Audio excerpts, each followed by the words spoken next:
Welcome to our channel. Before going into this topic, I would like to share the information which I received from the viewers as a feedback. They are requesting us to share the video in Tamil explanation.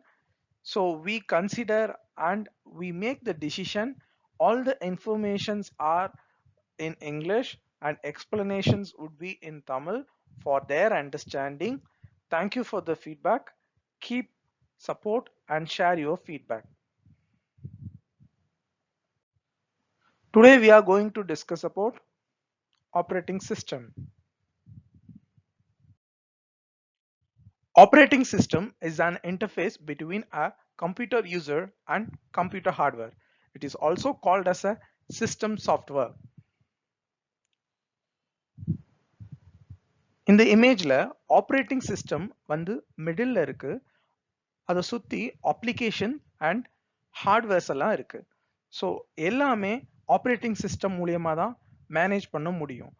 நம்ம கிட்ட ஒரு computer இருந்ததுன்னா without operating system நம்மளால அப்ளிகேஷனையோ இல்ல ஹார்ட்வேர்ஸையோ manage பண்ண முடியாது.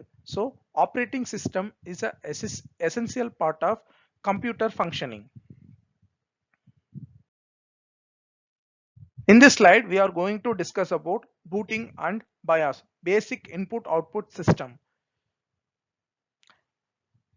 இது ஒரு microprocessor chip embedded with computer program execution.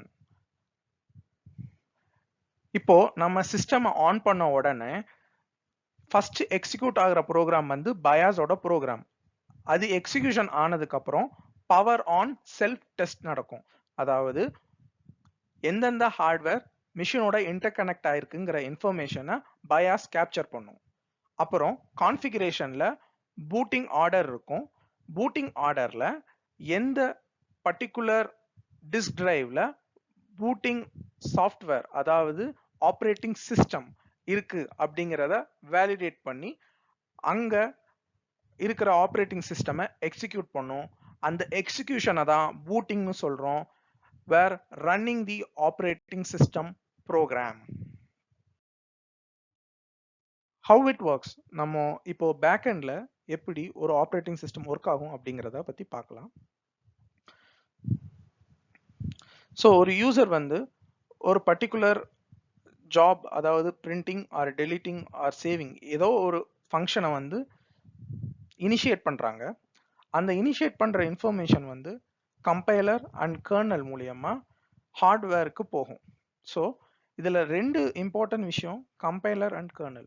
So compiler என்ன பண்ணும்னா ப்ரோக்ராமை எக்ஸிக்யூட் பண்ணும். எக்ஸிக்யூட் பண்ணி அந்த ப்ரோக்ராமை மிஷின் லெவல் லாங்குவேஜுக்கு கன்வெர்ட் பண்ணி கர்னலுக்கு அனுப்பும். ஸோ ஒன்ஸ் கர்னலுக்கு அனுப்பிச்ச பிறகு அந்த ப்ரோக்ராமோட ப்ராசஸ், மெமரி, அதுக்கப்புறம் அதோட எக்ஸிக்யூஷன் அண்ட் ஃபங்க்ஷனிங் எல்லாத்தையுமே கர்னல் பார்த்துக்கும். ஸோ கர்னல் வந்து core of the operating system. அதோட ஃபங்க்ஷனாலிட்டி எந்த பர்டிகுலர் ஹார்ட்வேருக்கு அந்த இன்ஃபர்மேஷன் அனுப்பிச்சிருக்கோமோ அதை வேலிடேட் பண்ணி அனுப்பிச்சிட்டு அந்த ஆப்ரேஷனை ப்ராப்பரா பெர்ஃபார்ம் பண்ற ஒரு மெயின் டாஸ்க்கு கர்னல் பண்ணுது. So without kernel operating system இல்ல, எல்லா ஆப்ரேட்டிங் சிஸ்டம்லயுமே கர்னல் இருக்கும். Maybe the name might be different, but கர்னல்ங்கிறது central core of the operating system. Functionality of operating system can say kernel functionality also.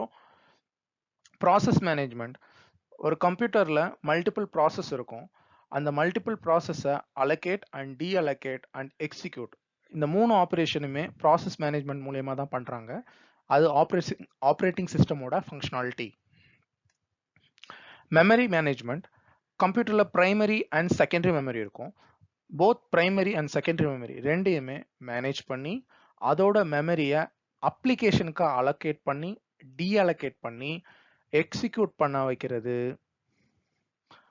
Memory மேனேஜ்மெண்டோட functionality. It's a part of operating system. IO devices management, எல்லா டிவைஸையுமே நம்ம கம்ப்யூட்டரோட connect பண்ணி வச்சிருப்போம். So அந்த டிவைஸோட job அப்புறம் functioning இது ரெண்டையும் மேனேஜ் பண்றது ஆப்ரேட்டிங் சிஸ்டம் தான். Without operating system, we can't function any of the hardware which is connected with the computer. File management, ஒரு ஃபைலை ஸ்டோர், ரிட்ரீவ், அப்புறம் வந்து எக்ஸ்டென்ஷன் சேஞ்ச், அப்புறம் அந்த ஃபைலை ஒரு லொகேஷன்ல இருந்து இன்னொரு லொகேஷனுக்கு சேஞ்ச் பண்றது, within that file multiple modification பண்றது எல்லாமே ஃபைல் மேனேஜ்மெண்ட் மூலியமா தான் பண்ண முடியும். So this is one of the functionality of operating system. Network management ரொம்ப நெசசரியான ஒன்று. கம்ப்யூட்டர்னு இருந்தால் நம்ம இன்டர்நெட்டோட கனெக்ட் பண்ணாமல் இருக்கவே மாட்டோம். ஸோ நம்ம இன்டர்நெட்டோட கனெக்ட் பண்ணோம்னா கம்ப்யூட்டரில் பேசிக்காக சப்போர்ட் இருக்கணும், நெட்வொர்க் சப்போர்ட். அது என்னன்னா domain name server, IP address assignments, DHCP support, இதெல்லாம் இருந்தால் தான் ஒரு கம்ப்யூட்டரோ இல்லை ஒரு ஃபோனோ ஒரு ஐபி அசைன்மெண்ட் அலோகேட் ஆகி இன்டர்நெட்டை நம்மளால ஆக்சஸ் பண்ணிக்க முடியும். அப்படி அந்த அலோகேட் இல்லாட்டினா நம்மளால இந்த கம்ப்யூட்டர் இன்னொரு கம்ப்யூட்டரோட கனெக்ட் பண்ணவே முடியாது. So network management also handle by operating system. Security management very very necessary thing. இப்போ நம்ம டேட்டாவை எவ்வளோக்கு எவ்வளோ நம்ம ஸ்டோர் பண்ணி வைக்கிறோமோ அவ்வளோக்கு அதை நம்ம செக்யூர் பண்ணி வைக்கணும். அப்புறம் நம்ம டேட்டாவை என்கிரிப்ட் பண்ணி வைக்கணும். இப்போ ஒரு ஃபைல் இருக்குன்னா அதை பாஸ்வேர்ட் ப்ரொடெக்டட் ஃபைலாக நம்ம எப்பயுமே வச்சுக்கணும். ஏன் அதெல்லாம் ரொம்ப முக்கியம்னா, உங்கள் டேட்டாவை யாரும் ஸ்டீல் பண்ணக்கூடாதுன்னா நீங்கள் ரொம்ப ஜாக்கிரதையாக உங்கள் இன்ஃபர்மேஷனை ஸ்டோர் பண்ணி வைக்கிற இடத்த ரொம்ப ப்ரொடெக்டாக வச்சுக்கணும். உதாரணம், சிஸ்டமோட டிரைவ் என்கிரிப்ஷன் பண்ணி வைக்கணும். சிஸ்டம் லாகின் பண்ணுறதுக்கு முன்னாடி ஸ்ட்ராங் பாஸ்வேர்டு வச்சு லாகின் பண்ணணும்.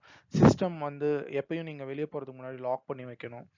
ஸோ அனானமஸ் யூசரை வந்து அக்சஸ் பண்ணாமல் வைக்கணும் அப்படின்னா நம்ம ஒரு ஸ்ட்ராங்கான ஒரு செக்யூரிட்டி அப்ளிகேஷன்ஸ் அந்த மாதிரி இன்ஸ்டால் பண்ணிக்கணும். அதை நம்ம இன்ஸ்டால் பண்ணி வச்சாதான் ஏதாவது ஒரு த்ரெட்டோ இல்லை ஏதாவது ஒரு process which is coming from outside, if it hit into our system வந்ததுன்னா அதை தடுக்கிறதுக்கான மேனேஜ்மெண்ட்டோ அதை தடுக்கிறதுக்கான அலாட்மெண்ட்டோ செக்யூரிட்டி மேனேஜ்மெண்ட் தான் பண்ணும். It's also the very good functionality of operating system.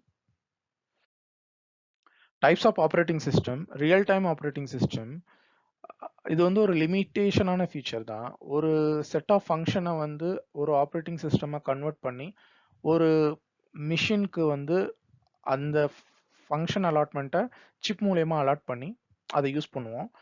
அதை தான் வந்து ரியல் டைம் ஆப்ரேட்டிங் சிஸ்டம்னு சொல்லுவோம். ப்ரோக்ராம்டு மிஷினரிஸ்க்கு யூஸ் பண்ணுற operating system. Single user single task, அதாவது ஒரு யூசர் ஒரே ஒரு டாஸ்க் மட்டும் பர்ஃபார்ம் பண்ண கூடிய ஒரு ஆப்ரேட்டிங் சிஸ்டம். அதை வந்து PAM ஆப்ரேட்டிங் சிஸ்டம் சொல்லுவாங்க. இது ஒரு மொபைல் ஆப்ரேட்டிங் சிஸ்டம் தான். ஏர்லியராக இந்த ஆப்ரேட்டிங் சிஸ்டம் ஒரே ஒரு யூசேஜுக்காக மட்டும் யூஸ் பண்ணப்பட்டது. அப்புறம் சிங்கிள் யூசர் மல்டி டாஸ்கிங், இது எல்லாருக்கும் தெரிஞ்ச ஆப்ரேட்டிங் சிஸ்டம் தான். டே டு டே லைஃப்ல யூஸ் பண்ணிட்டு இருக்க ஆப்ரேட்டிங் சிஸ்டம் தான். Mobile phone maximum Android operating system, அப்புறம் Windows system, PC operating system, Mac, iOS, Apple devices operating system.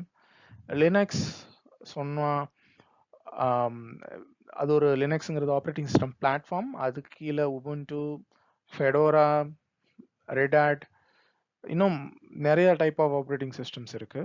But அது open source, we don't want to pay for the service. But Windows அப்படி கிடையாது, make அப்படி கிடையாது, Android அப்படி கிடையாது. எல்லாத்துக்குமே நம்ம பே பண்ணணும் அந்த சர்வீஸ் அச்சீவ் பண்ணுறதுக்கு. So Windows, Mac, Android are payable, and Linux is open source. We can use with a free of cost, but some specific services we have to pay for Linux operating system also. இப்போ Windows எடுத்துட்டோம்னா commonly used, user friendly, ரொம்ப ஈஸியாக use பண்ணிக்கலாம். Whereas make வந்து ஒரு set of பீப்புள்னால மட்டும்தான் அதை use பண்ண முடியும். ஏன்னா அதோட user interface entirely different compare with Windows. மேஜராக நிறைய பேர் விண்டோஸ் ஆப்ரேட்டிங் சிஸ்டம் யூஸ் பண்ணிட்டு மேக் ஓஎஸ் யூஸ் பண்ணுறதுக்கு ரொம்ப கஷ்டப்படுவாங்க. ஆண்ட்ராய்டு மொபைல் ஆப்ரேட்டிங் சிஸ்டம், அப்புறம் டிவி, இதுக்கெல்லாம் வந்து இப்போ ஆண்ட்ராய்டு ஆப்ரேட்டிங் சிஸ்டம் போட்டு ஸ்மார்ட் டிவிஸ்லாம் வர ஆரம்பிச்சிருச்சு. ஸோ இதுவும் வந்து சீப் காஸ்டில் நிறைய எலக்ட்ரானிக் டிவைஸை ப்ரோக்ராமபிள் டிவைசஸ் உருவாக்குறதுக்கு ஹெல்ப்ஃபுல்லாக இருக்கிற ஆப்ரேட்டிங் சிஸ்டம்ஸ். லினக்ஸ் ரொம்ப ரொம்ப நாலேஜ் இருக்கவங்கனால மட்டும்தான் லினக்ஸ் ஆப்ரேட்டிங் சிஸ்டமை ஹேண்டில் பண்ண முடியும். வேறு server operating system or client operating system எதாக இருந்தாலுமே Linux command line execution, terminal execution தான் பண்ண முடியும். யூசர் இன்டர்ஃபேஸ் அவ்வளோ ஈஸி கிடையாது. ஸோ கொஞ்சம் டிஃபிகல்ட். ஒரு ப்ரோக்ராமை எக்ஸிக்யூட் பண்ணுறது கூட நம்ம ஒரு செட் ஆஃப் கமெண்ட்ஸை டீட்டெயில்டாக படிச்சுட்டு தான் நம்ம எக்ஸிக்யூட் பண்ண முடியும். ஸோ இதெல்லாம் single user multi tasking operating system. So multiple program multiple அப்ளிகேஷன்ஸை வந்து ஒரு பர்டிகுலர் ஆப்ரேட்டிங் சிஸ்டம் மூலியமாக எக்ஸிக்யூட் பண்ணிக்கலாம். Multi user functioning, Windows server operating system and Linux server operating system. இன்னும் நிறையா இருக்குது, but majorly used these two operating systems only. Multi user functioning என்ன பண்ணுவாங்கன்னா, ஒரு பர்டிகுலர் சிஸ்டம் மூலியமா ஒரு என்டையர் ஆர்கனைசேஷன் மேபி 1000 ஆர் 200 மெஷின்ஸை வந்து மேனேஜ் பண்ணிக்கலாம். ஒரு எக்ஸாம்பிளுக்கு ஒரு எக்ஸ்சேஞ்ச் சர்வர் மூலியமா ஒரு இமெயில் ஃப்ளோவை நம்ம அந்த சர்வரில் பண்ணுறோம். அதே சர்வரில் பிரிண்டர் சர்வர் மேனேஜ்மெண்ட்டையும் நம்ம பண்ணிக்கலாம். ஸோ இது எப்படின்னா, ஒரு 1000 யூசர் இருக்காங்கன்னா, அந்த 1000 யூசரோட இன்கமிங் அவுட் கோயிங் டிராஃபிக்கையும் ஹேண்டில் பண்ணிட்டு, இமெயில் டிராஃபிக்கையும் ஹேண்டில் பண்ணிட்டு, பிரிண்டர் டிராஃபிக்கையும் ஹேண்டில் பண்ணுற ஒரு மல்டி ஃபங்க்ஷனிங் வந்து விண்டோஸ் சர்வர் ஆப்ரேட்டிங் சிஸ்டமும் லினக்ஸ் சர்வர் ஆப்ரேட்டிங் சிஸ்டமும் பண்ணும். ஸோ இது வந்து டைப்ஸ் ஆஃப் ஆப்ரேட்டிங் சிஸ்டம்ஸில் வருது. Thank you for watching. Subscribe for more videos.